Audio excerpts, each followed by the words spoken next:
Eh bien salut les amis, c'est Quentin et aujourd'hui on se retrouve pour une nouvelle vidéo qui va changer d'habitude parce que tout simplement on va se retrouver donc déjà parce que on doit parler de certaines choses que vous ne connaissiez pas forcément. Donc déjà je vais vous dire où est-ce que ça s'est passé tout simplement. Ça s'est passé au Centre mondial de la paix, donc pour ceux qui savent pas ce que c'est Verdun. Donc on a été tout simplement dedans pour l'occasion de J1J, donc le journaliste d'un jour donc, qui vise à un petit peu informer les jeunes de comment se déroule le journalisme, les risques courus et comment s'y prendre. Donc du coup, pour ce faire, du coup, on a accès à plusieurs expositions qui vont nous montrer plusieurs aspects du journalisme et aussi donc à d'autres expositions, comme par exemple celle qu'on va voir aujourd'hui qui était les cadeaux des présidents. Donc du coup, on va pouvoir voir que ça peut aller de la simple peinture sur l'huile de la Légion étrangère sur les Champs-Élysées, déjà un truc simple, qui a été réalisé par l'artiste Cornelis Debay, qui a été offerte à Nicolas Sarkozy en 2007, donc ce qui est déjà pas mal pour en soi, une peinture sur l'huile, c'est déjà un énorme travail. Ça peut être également un simple fanion de l'opération de l'un des rangs résolus, Task Force 6, quitte à avoir un nom simple, qui a été offerte à François Hollande lors de sa visite à Narville, donc là où a eu lieu Bagdad. Et donc du coup, tous ces cadeaux, donc pour ceux qui ne le savent pas, je pense que vous êtes beaucoup à ne pas le savoir, donc ils sont offerts déjà au président, comme je l'ai déjà dit, sauf que ces cadeaux sont offerts à la fonction de président et non au président lui-même. Donc du coup, à la fin de son mandat, le président doit tous les rendre. Et donc du coup, très rares ont été ceux qui ont été gardés. Il me semble que le seul qui a été gardé depuis pas longtemps, c'est la chienne qui a été offerte à François Hollande. Quand même, on n'allait pas la garder pour les archives. Et donc, du coup, tous ces cadeaux sont gardés, mis de côté, et certains ressortent lors d'expositions. Donc, du coup, pour cette vidéo, on verra certains cadeaux, donc, qui sont plus ou moins simples, offerts à Nicolas Sarkozy ou à François Hollande. Donc, simplement, on enchaîne avec avec un bicorps de polytechnicien, donc offert à François Hollande en 2015 lors de sa visite à une école de polytechnique, donc, avec, à mon avis, un très beau souvenir et un chouette chapeau.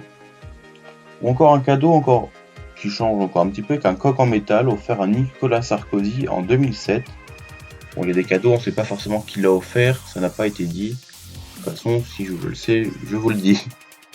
Alors on peut passer aussi, je sais pas trop ce qu'on peut en faire, mais on a une selle aux armes de Valérie Guizard d'Ernard et donc offert par le Mexique. Donc je suis désolé si je dis mal les noms, mais je fais de mon mieux. Alors, on a aussi le cadre de part de compagnie française des mines d'Al-Qatala de 1997, offert par le président arménien à François Hollande en 2014. Rien que ça.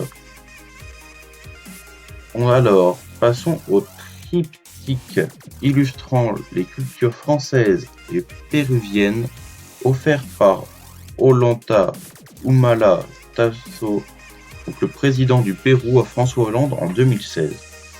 Donc on a un petit peu de tout et je trouve que ce cadeau est très original. Alors, on a maintenant quelque chose qui doit être très important pour certaines personnes. On a une réplique au 1/6 de la cloche, enfin de la liberté qui sonna pour l'indépendance des États-Unis le 4 juillet 1776, offerte par la Savoie à Nicolas Sarkozy en 2010. Donc encore une fois, un cadeau que je pense il aurait bien voulu garder, mais c'était hélas impossible.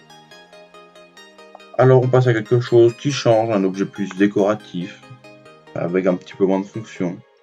La lampe Cobra offerte par Fort Ezosima Gnazingl, le président togolais, à Nicolas Sarkozy en 2008. Donc c'est un petit cadeau qui change d'habitude, mais qui reste assez sympa.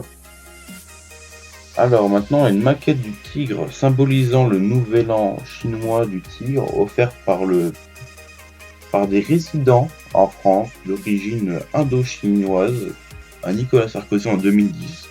Donc on peut voir que ce n'est pas forcément des personnes importantes qui ont fait des cadeaux au président, ça peut être juste des gens de passage. Bon, quand même, à mon avis, un minimum important. On finira cette petite vidéo parce que du coup, il y a beaucoup de cadeaux, mais bon, on va pas tous les faire. C'est une petite sélection. Par ce costume traditionnel Karzakh Chakpa, offert par le président du Kazakhstan à François Hollande en 2014. Bon, du coup, on arrive sur la fin de cette petite vidéo. J'espère que ça vous aura plu. C'était quelques-uns des cadeaux qui ont le plus marqué mon passage, et surtout ceux qui étaient le plus faisable de prendre en photo à cause des reflets. Je suis désolé si j'ai mal dit des noms, c'est juste qu'il y en a tellement et il faut en plus réussir à les dire correctement. J'espère que cette petite vidéo vous aura plu. Du coup, si c'est le cas, n'hésitez pas à liker, partager, à commenter, à vous abonner à la chaîne, ça fait super plaisir. C'était Quentin, à plus les amis.